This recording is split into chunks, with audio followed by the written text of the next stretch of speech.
Thank you, Tyler. It's great to be with you all tonight. I will just say right from the get-go here, the title of this talk is a little intimidating for me. I don't think I've evangelized one of my family members, one of my siblings. Maybe I've evangelized my children, and that seems to be sticking. But I've got some trouble siblings that you can all join me praying for them. But let me start by, I want to give us a context, I think, that will be really helpful. Well, helpful and maybe challenging both at the same time. Because I think there's this seeming contradiction in the whole spiritual life, and particularly in relation to evangelization. And here's how I would articulate what seems to be a great contradiction. You can't do anything. You can't. It all depends on God, so you can't do anything. The other statement, though, is everything depends on you. Everything depends on you. Now, doesn't that sound like I'm talking out of both sides of my mouth? But both of those things are absolutely, fundamentally true at the same time. Here, I'm going to give you a couple of examples from my life to kind of demonstrate these. Years ago, our dryer broke. I'm not very good at fixing things, but when I called a service place and they told me it was going to be like $400 to come fix my dryer, I'm like, I think I'm going to figure this out. I got on YouTube and, pulled the dryer out and took the back off, and it's like, I'm going to figure this out and watch YouTube videos and make it happen. In the middle of the job, though, our son Brian, who was probably, 5 years old at the time, he's now a senior in high school. He would not be caught dead doing what he did when he was 5 now. But his little head pops over the top of the dryer as I'm back behind it. I literally had to climb over top of it because when you pulled the dryer out, the laundry room was so small, you couldn't fit between the two, so you had to climb over at the top, So I'm scrunched back in this very tight space, and he comes over the top and says, "Can I help?" Not really. I can't even fit back here. Like, I'm not sure what you would do, but as a parent, as a father in particular, it's your answer to that question always is, "Oh, sure, buddy, come on over here." So he's sitting on my lap as we're fixing the dryer. He couldn't screw the screwdriver. He couldn't turn a socket wrench. He really couldn't do anything.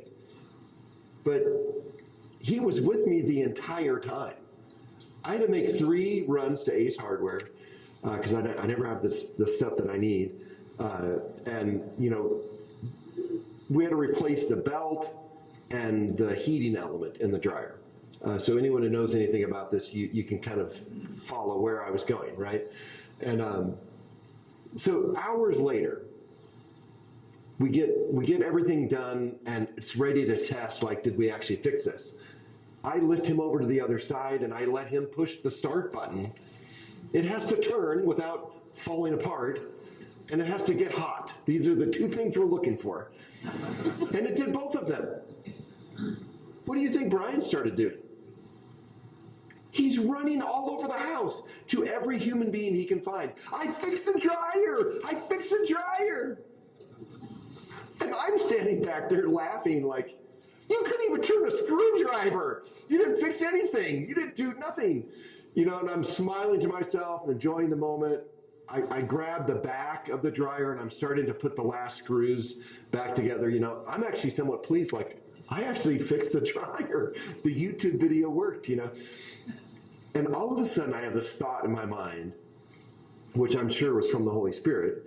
Just a couple weeks earlier, we had a youth retreat. Your son actually was one of the kids on that retreat, Luke Limes. It was a really powerful retreat. So this was back in my youth ministry days at Cabrini. And Like all of a sudden, I hear this thought in the back of my mind.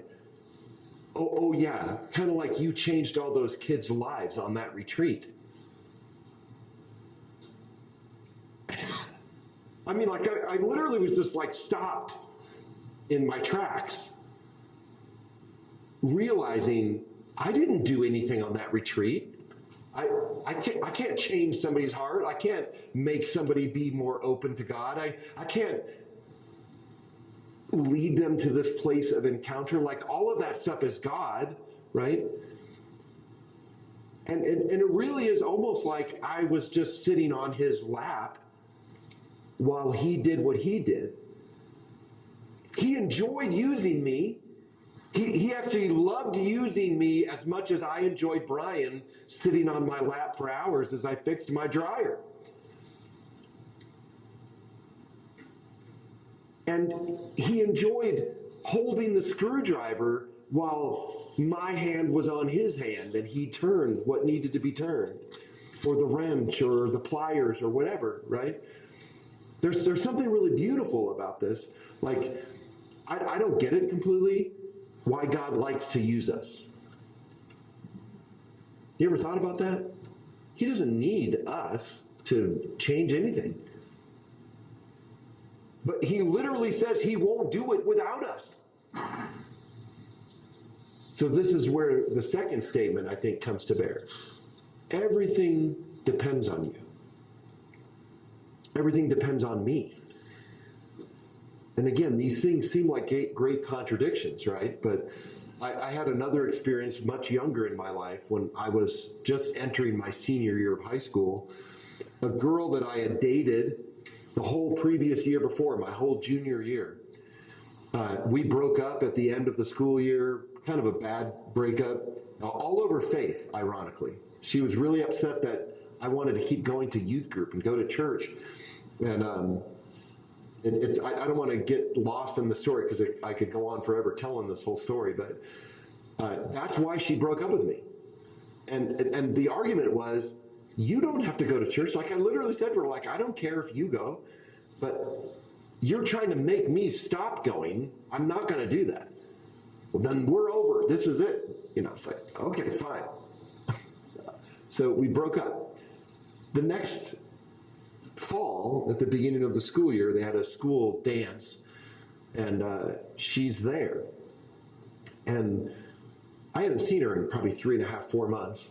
So, and she looked very different. She was dressed in very weird ways and had cut her hair very short and dyed it white. I mean, she looked like Blondie. I think that was the look she was going for. And looked very strange in rural Iowa, where I was living at the time. Well, long story short, I ended up recognizing her. I didn't look any different, so she recognized me right away. We ended up going outside and having a conversation, and it was a bizarre conversation that in the moment, I don't think I was able to recognize what was really going on. But she was saying things to me like, are you still going to church? You know, I'm rolling my eyes like, oh my gosh, like this was the argument from 4 months ago. You know, are you still not partying? Have you never gotten drunk? Have you never gotten high? Like just drilling me with questions, right? And I just thought it was weird, you know. And then she gets into like, are you still a virgin? Oh my God! And I didn't answer. I'm not answering most of these questions, you know. But when I didn't answer that question, she was like, oh my God, you are. You're still a virgin. You're a senior in high school. So at a certain point in this conversation, I was just like done. Being made fun of is what it felt like. I didn't go back into the dance. I didn't say goodbye. I just walked across the front lawn of the community center to my car. The next morning, we got a phone call from Lori's parents. She shot herself in their driveway. Like, it took me weeks of processing what was going on there. Like, I'm like, her parents called because they were wanting to know, they had heard that we had a conversation at the dance. Like as the police started looking into things, they heard, I might have been one of the last people that she talked to. It took me a long time to kind of put the pieces together to realize she wasn't making fun of me, actually. I think she was asking me, do you really believe what you believe?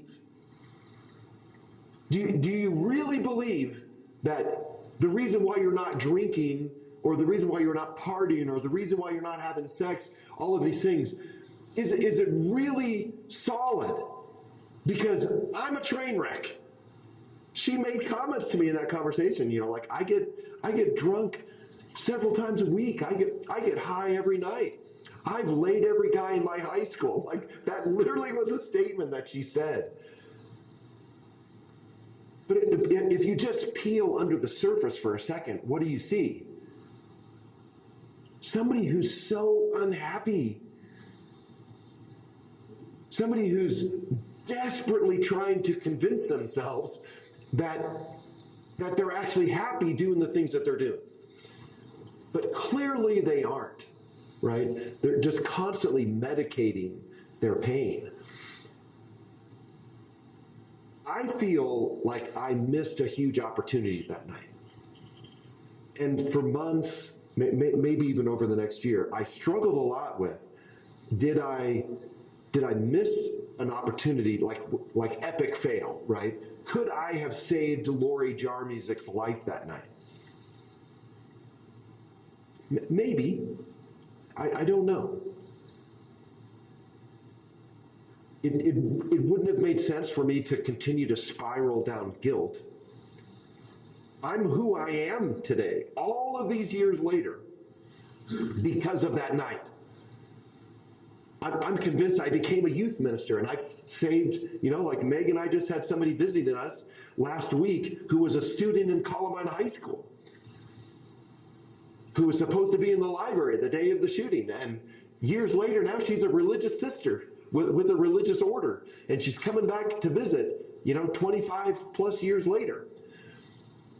But she was very, very suicidal. And she cries sitting at our dinner table last week, telling us, you saved my life. Like, not only am I a religious sister today, but I wanted to kill myself after the shooting. I mean, I don't know how many stories are like that from the years that I've done what I've done, but I have Lori to thank for that. Does that make sense? Maybe I could have saved her, because I do believe everything depends on us. In the moment, and it isn't like everything depends on us, meaning I have to do all the heavy lifting. I just have to be in the Father's lap. Does that make sense? Here's how everything depends on us. Just show up. Just get in the Father's lap and allow him to do what he wants to do that he won't do if you're not sitting in his lap. This is the tension that we need to find ourselves in with all evangelization. I can't do anything, but everything depends on me just being here and being a vessel and letting God do whatever he wants to do through me. So I like to think about evangelization a lot like red light, yellow light, green light.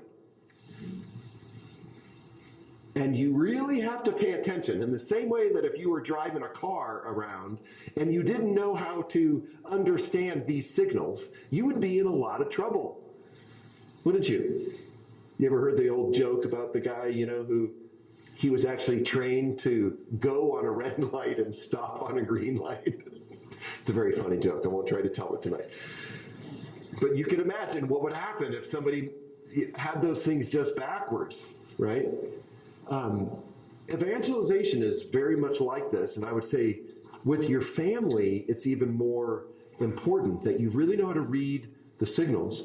If you're getting a red light, meaning Don't talk to me about this, right? I got one of these once from one of my brothers at my mom's funeral. He was crying, he was very upset, and I started having a conversation with him, and everything that he was saying was not true. Not real true statements.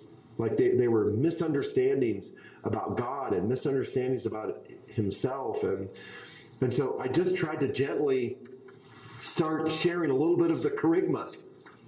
And you can tell me if you think this was a red light. Jimmy, stop! Stop! This is standing in the cemetery by my mom's gravesite, I think that was a red light. Okay? That was my interpretation. Okay, I'm not the person to have this conversation, at least not right now. That was a very clear red light, right?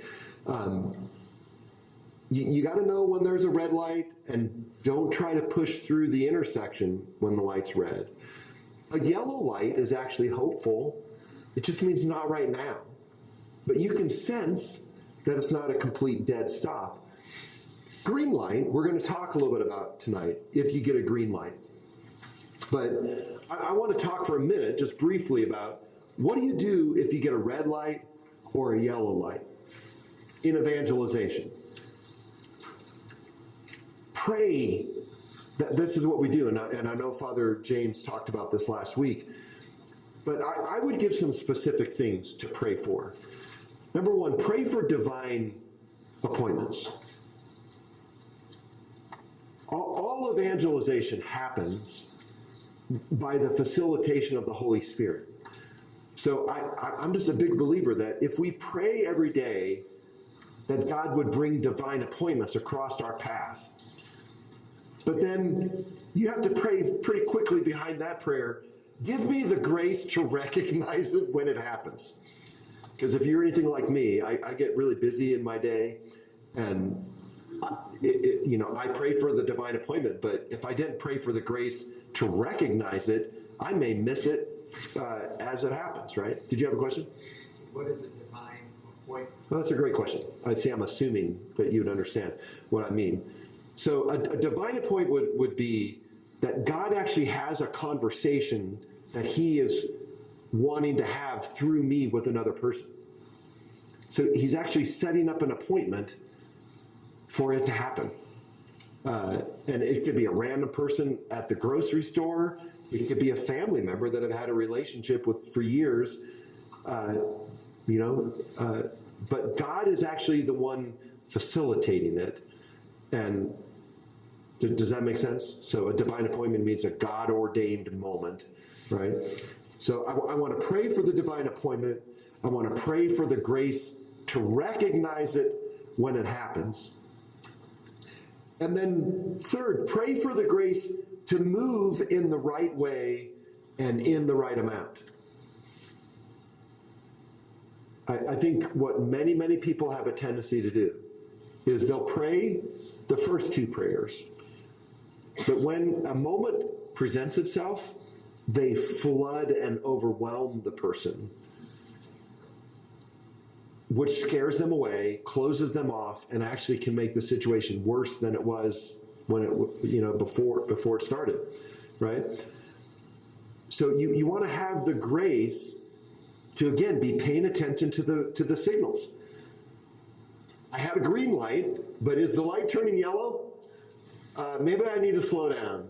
Maybe I need to kind of back up a little bit and give some space for what I've said to take some root, right? And then finally, pray for the grace for the other person to receive what God is wanting them to. So does that make sense? Like, we're praying all around this encounter with another person. I would argue you need to be doing this with all evangelization, but I think specifically with family members. And then I would also really encourage, just embrace the poverty. It's very possible. I would actually say highly, highly likely you're not the right person to evangelize your family member. I mean, this is how I started. Like, I haven't evangelized any of my extended family members in a real tangible way. I've evangelized hundreds, maybe thousands of other people in real deep, serious conversations, people on airplanes and all kinds of stuff. I can tell you some wild, wild stories. I've never had moments like that with one of my own family members, other than my immediate family with my kids, right? So I would just embrace the poverty of this, but in a holy way, right? You may not be the best person. St. Monica prayed for 33 years for her son, Augustine. She wasn't the person that actually did the evangelizing. It was St. Ambrose and other people who had significant influence on him, particularly his most significant conversion. But Monica is kind of all over it, right? We could call her a holy collaborator. I think you might even be able to make a case that Monica introduced Augustine to St. Ambrose. She introduced him to some of the other people that he started having conversations with that led to the big conversation he had one day where they were reading, the whole famous story about take and read, where he heard a child in the garden. Like he was actually in the middle of a conversation with these two men. So be a chief intercessor. Be a holy collaborator. If you get a red light or a yellow light, take on these roles. That doesn't mean that you disengage from the person and don't ever bring up the subject again, or don't have any interest in it. You actually continue to be pursuing evangelization with them, but just recognizing maybe I'm not the person to deliver the message. So I'm going to pray for them. I'm going to pray for grace. I want to collaborate. I want to ask questions, sometimes hard questions that leave people thinking. One of my favorite questions around evangelization is, well, are you happy? You'd be amazed at how that eats away at people. Leave little breadcrumbs. Leave little direction arrows for people, right? And then focus on yourself. One of the greatest things that you and I can do to evangelize our family is let ourselves be converted. The more and more that we experience the kind of transformation that God is inviting us to, the more authentic our witness becomes, and the more compelling the way we're living looks to other people in a way that's attractive and in a way that might get them to want to respond or maybe even ask questions, right? So I just keep coming back to this point of how we started, right? You can't do anything, but everything depends on you. So let's really make that distinction, right? What can't you do? Well, you can't change someone's heart. You can't convert them. You can't change their mind. You can't change their belief system. You can't change the way they think about things. You can't heal their wounds. You can't fix their problems. You can't change their behavior. How many of you are parents?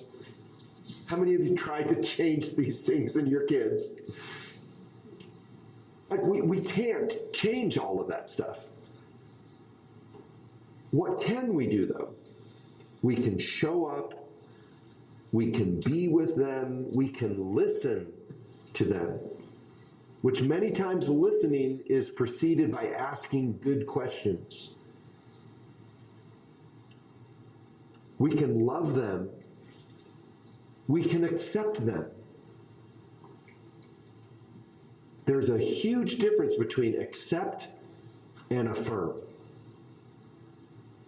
And it actually is possible. It's very challenging, but it is possible to accept someone, even somebody who has gender ideology differences than you, or homosexual or lesbian, huge differences, right? Like, you can accept someone who's even living those kinds of lifestyles without affirming their choices.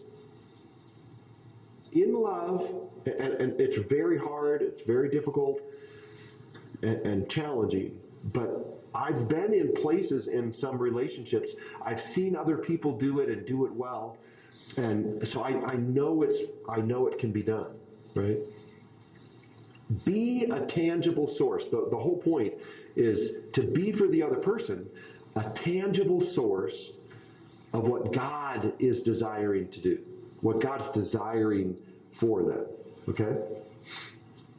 All right, so let's go to this this last segment is going to be on what if you get a green light? What if it's pretty clear the signal is this family member is receptive and open, and I'm going to step into the intersection of evangelization. Okay? So the first thing that I want to ask is why? Why do we do this? You got to understand, there's advantages and disadvantages to trying to evangelize a family member, right? And I mean, I've listed some things here, but you know what I'm talking about, right? There's some great advantages. You already know them. It's not like the guy you sit next to on an airplane. But sometimes there's an advantage to sitting next to somebody that you've never met in your life for evangelization. It's actually a very non-threatening conversation. But if somebody knows all your history and all of your baggage and everything from your life, that can actually be a disadvantage, right? So understanding these things, I guess I want to ask the question, what's the real aim of this? Why evangelize? You guys have been going through this series, so you've had week after week, Lucas policy, talking about the spirituality of the evangelist. I know Dan Donaldson wasn't able to come that night, but that topic about sharing your testimony, Andrew McGowan and the thresholds of conversion, Father Claver, and Brother Nathaniel talking about how to pray with people. Have you talked about the question, why would we do this?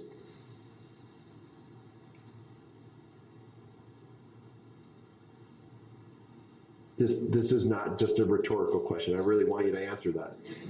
Anyone? I would say you want people you love to be able to share the experience of the beatific vision and to get to heaven at the end of their life. Okay, great desire. Did everybody hear that?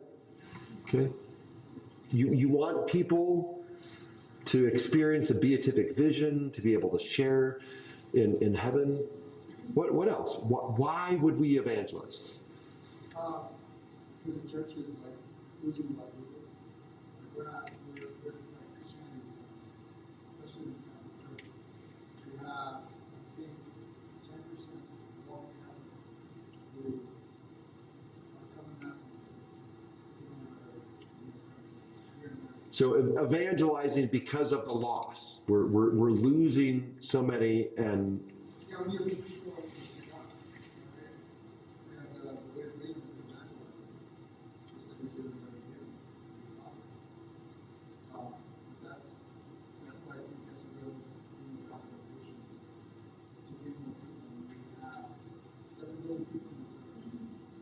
3.5 are baptized Christians. Of that, a certain percentage are churches. Involved in yep. What else? Yeah. Because life without faith can be very empty, very lonely.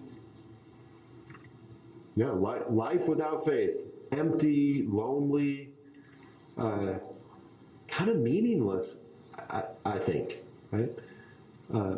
Yeah. I would just say difficult getting through something sad that's happening with them, the death of a sibling or a parent or disease or something. How do you get through that? Yep. I'm a rule follower, so Jesus told us to do that, and so does the church. This church tells us this is what we're supposed to be doing.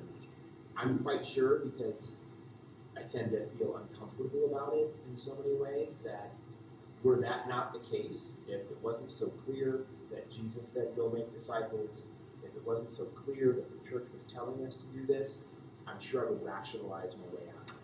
Yeah. I would find some reason for why, I'm sure I'm not supposed to do that. I'm sure I'm not supposed to say anything right now.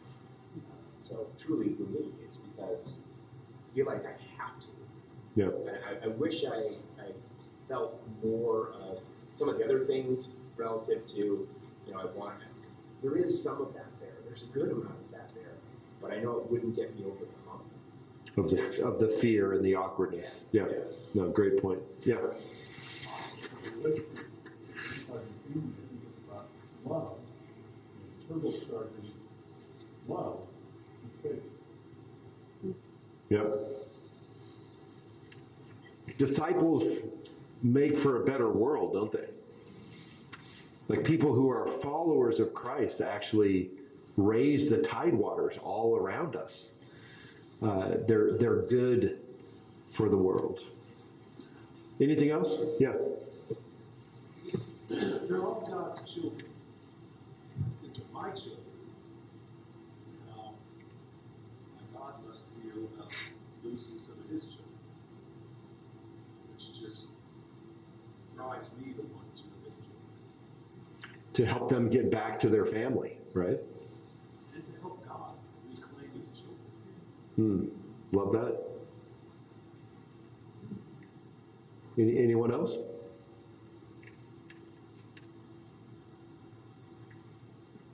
These are all good answers.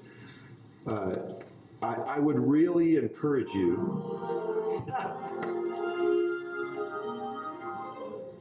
I have no idea what just happened there. The Augustine Institute. Now you know what I listen to on my free time. Here's would be my why.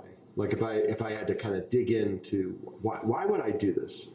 And I have a lot of different things on here, but so I'll try and go through this quickly. But and some of this would be repeating what some of you have said. But like I really do believe, like deep in my heart, I believe Jesus is the answer to every problem, to every question, to every need that people have. And he is the remedy in his person, in himself. And I've experienced that in deep, tangible ways in my own life. And I literally cannot imagine how I could ever live my life disconnected from him. And I want other people to have that same kind of experience, that same kind of fulfillment. And I know from everything that I've been taught, from everything I've learned, I know that the ultimate and total fulfillment of all desire is what heaven is. And if I'm experiencing tastes of that as strong as I have now, I can't imagine what that's going to be like. So I long to be there. I long to have other people be able to experience that. And I just know that the world is full of a lot of emptiness and a lot of brokenness and a lot of bankrupt options. And I just want to help people find the answer that I've found, because I'm just convinced that it's the answer. So that's my why. And I think somewhere in your why, you have to connect with some of that reality, because that is what motivates and I think gets through hurdles, is just this deep, compelling conviction that life without Christ is just a train wreck. It's just an empty, impoverished, and doomed to despair path. Come over here to what Jesus is offering, So, I think the why is...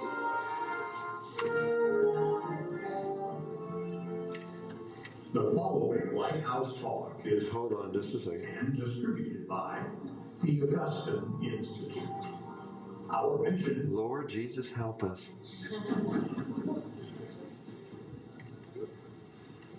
So, in this final time, let me just share some things that I think are really important. Again, with the green light, right?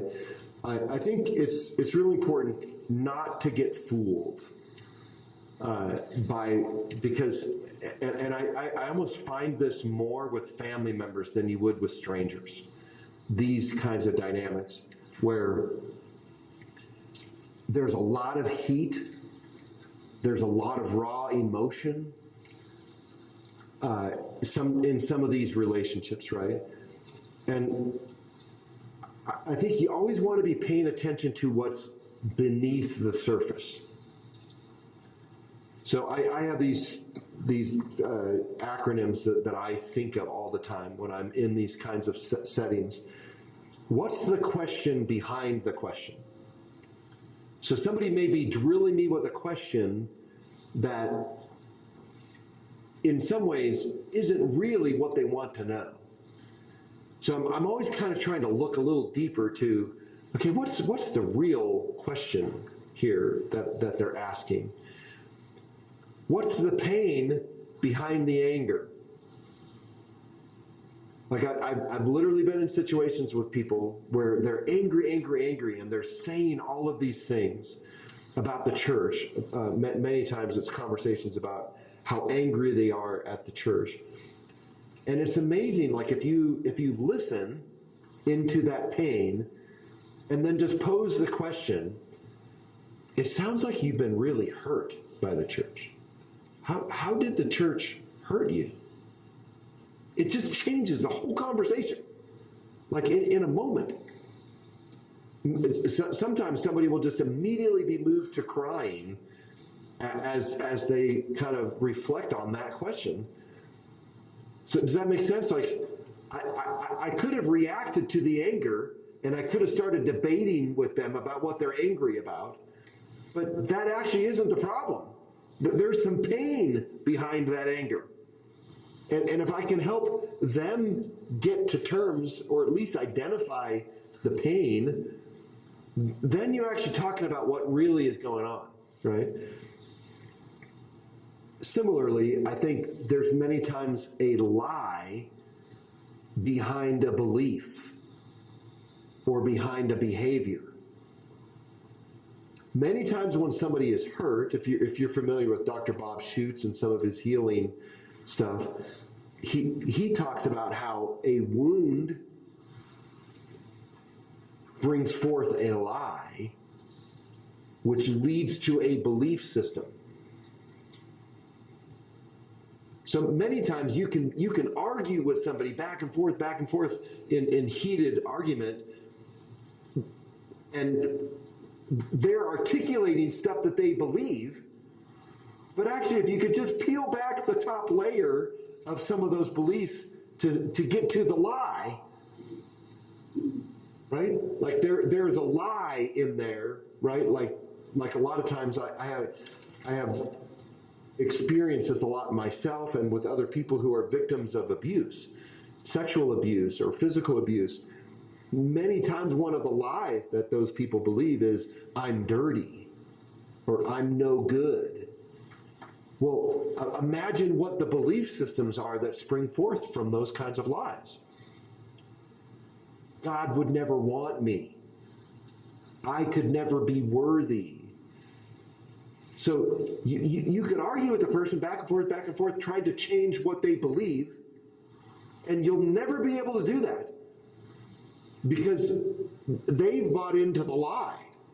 So if you don't ever uncover the lie that's underneath all of that, you're not going to be able to get there. Does that make sense?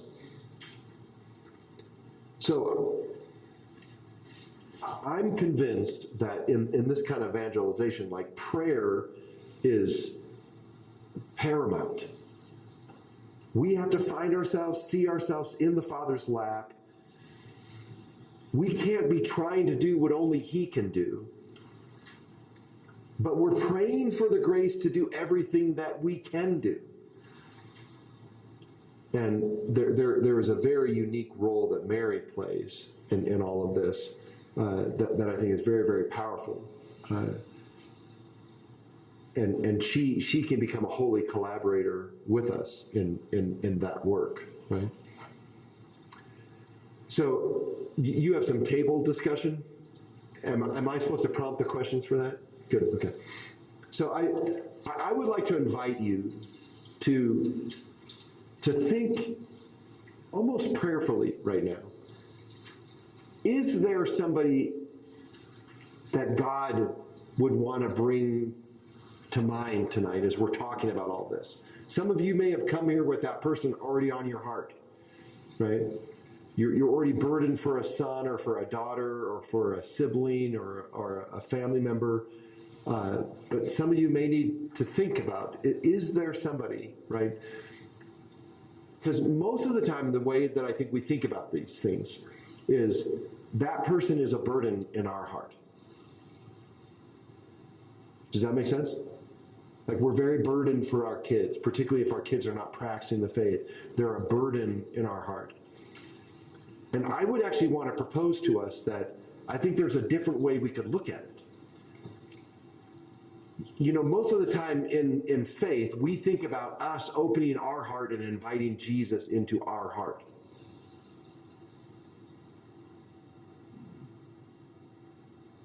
But I think the other direction actually is very real. Jesus invites us into his heart. There's all kinds of reference points for this in the catechism and from saints over the centuries. Jesus invites us into his heart. And I guarantee you, if you go into his heart, what are you going to find there? The burdens that you carry in your heart are also in his. So there is a powerful way that we can pray for some of these things they're very burdensome for us. But if you would just, in your own prayer, imagine for a minute what that burden is, or where that burden is in the Lord's heart, and how can you be with him near that burden? Does that make sense? So, is there somebody that the Lord wants to bring to your heart?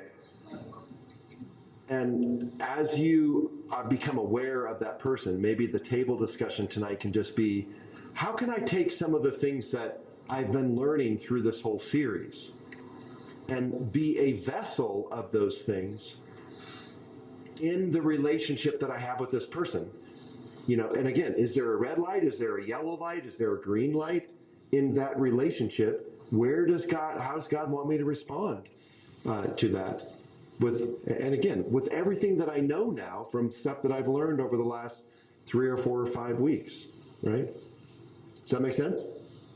So let's talk about that at your tables. And I'm going to stay around for some more Q&A whenever Tyler is ready for that. So. But I want to open up the floor right now to any questions that you might have individually or as a table that you want to ask Jim. And I'll run the mic around so that way everybody can hear the questions. And when you have a question, just make sure to speak pretty closely into the mic. About these series, I've enjoyed some very practical suggestions and practices that we can do. Do you have any advice for helping an adult child who's not angry with the church, is happy, seems to be well adjusted, but the whole concept of God is meh? So there's an indifference. Yeah. An indifference that prevents them from caring, but they're very nice, compassionate, loving people. Meh. Yeah, that's Bishop Barron actually has a whole talk that he does on that. Like he feels like that's one of the biggest problems today is the meh generation. Yeah, I mean, my advice is kind of dangerous. It's what I've done over the years for teenagers that I've worked with. So I've done it for my own kids as they've grown up. But there is a way that you can pray where you ask the Lord to afflict somebody with their own misery. And like I said, you actually ask the Lord to afflict a person with their own misery. Because somebody who's walking through life, God doesn't really matter. they're actually not aware of their own poverty. They're not aware of their own lacking. They're not aware of what life without God is. So that prayer is actually just kind of interceding almost that the Lord would allow them to see things for what they really are. What's kind of the reason why it's kind of dangerous is because sometimes when I've said that prayer, stuff has happened. Like the person's reaction to it sometimes isn't what you would have expected. Like it can be like somebody that's going through life thinking like they've got everything together and everything's okay and they don't need anything and they're all good. And then all of a sudden something happens that shakes all of that up for them. Sometimes they really struggle handling that. And so I'm like, okay, Lord, I didn't mean that much. You don't need to do that much. So that I'm just such a big believer in praying for these kinds of evangelization things, like win the battle in prayer first before you do any human action. And I don't know, I would swear by it because I just have seen so many mountains moved in people's lives because of my prayer. So, Thank you. That's a good question. yeah, great question. Probably don't need I just wanted to ask, I saw the last bullet on here about a unique role of career. Is that just as intercessor, or were you going to go into that? Well, I didn't know if I would have time. So, I mean, I can very briefly answer it in very, very high level. This is somewhat theological, so if I lose you, my apologies. But Well, we're in the right place. so there's like three things that I would just piece together, connecting dots for us. Number one, John Paul II in his letter, he wrote an apostolic letter about the rosary called Rosarium Virginis Mariae. In that letter, he says that the mysteries of the rosary are Mary's memories.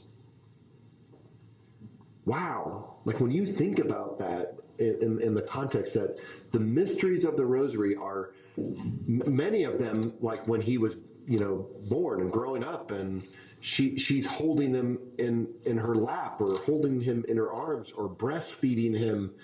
So the mysteries of the life of Christ, we actually see in the rosary through Mary's eyes. John Paul II says they're Mary's memories, right? Second point, there's a theological principle called recapitulation, which means God wants to rebuild himself in us. The principle of recapitulation actually goes both directions in history from the moment of the incarnation. So the minute that Jesus is incarnate and becomes a human being, Joseph in the Old Testament all of a sudden becomes a Christ-like figure. Moses becomes a Christ-like figure. But then go forward, and you have countless examples of saints and other people who become Christ-like figures, right? So recapitulation is this theological understanding that Jesus wants to remake himself in us. Well, if you just put those two things together in the context of praying the rosary, like one example, Meg and I were praying for our daughter Claire, who was really going through a very difficult time at one point, and we were praying that God, we were praying the joyful mysteries of the rosary, that God would just give his annunciation to her, that he would tell her what she wanted. Claire ends up having this emotional breakdown, comes home for a weekend. She was living over in Tulsa. We're in Oklahoma City. She comes home. She literally was crying practically the whole weekend. And I think it was like Saturday night or something, and we're talking, and I'm just trying to get her to articulate what is it, what is going on? Like, because she was saying all kinds of things she was upset about, but not really getting to the point. And what she ends up blurting out at some point is, I think I'm supposed to be a nun. It's like we had been praying that God would give her his annunciation. Now, the way it all played out, she didn't end up going to religious life, right? But then we were praying that she could go visit and she could go explore the Word. She went and visited a bunch of religious orders, and she was, exploring all that stuff. In the midst of those things, then we're praying that at some point God would give birth to this call in her life. And then we're praying that at some point we would be able to dedicate that back to the Lord, as a gift, the presentation in the temple. And then at some point we'd see Claire in the temple doing God's will. How ironic, 2.5 years later, Meg and I are sitting at St. Francis Cabrini one night as Claire's introduced as the new youth minister in the church. And like all of these prayers, all of these rosaries, like we literally saw the recapitulation. The mysteries of the rosary of the life of Jesus, again, through the eyes of Mary, but really praying to Mary and asking Mary, remake these mysteries in the life of our daughter. I could give examples. There's not enough time, but I could give examples for every set of the mysteries about how you could bring this to life in really, really powerful ways around stuff going on in your own kids' lives. And I feel like when you pray like that, first of all, it just, it makes the rosary so much more interesting when you're praying it like this. But Mary's collaboration, I just think she just gives birth to all kinds of evangelization and conversion. Did you say the third? Was it the club? The third thing was us praying for those two things to come together. Yeah.